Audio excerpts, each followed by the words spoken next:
សាសនាអ៊ីស្លាមគឺជាសាសនាមួយដែលជំរុញឲ្យយើងធ្វើនៅអំពើល្អ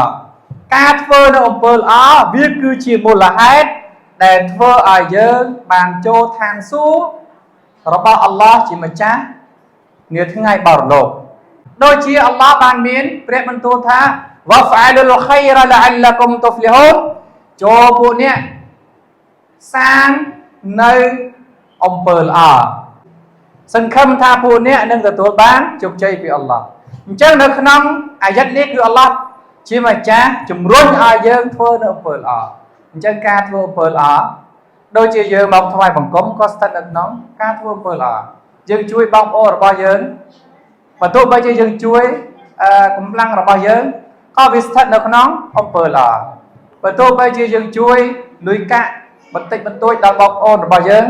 ក៏គេគិតនៅក្នុងទង្វើល្អការនិយាយរំលឹកគ្នាអំពីច្បាប់អ៊ីស្លាមវាក៏ជាអំពើល្អការហាមឃាត់អ្នកដទៃមិនឲ្យប្រព្រឹត្តនៅអំពើអាក្រក់វាក៏ស្ថិតនៅក្នុងអំពើល្អ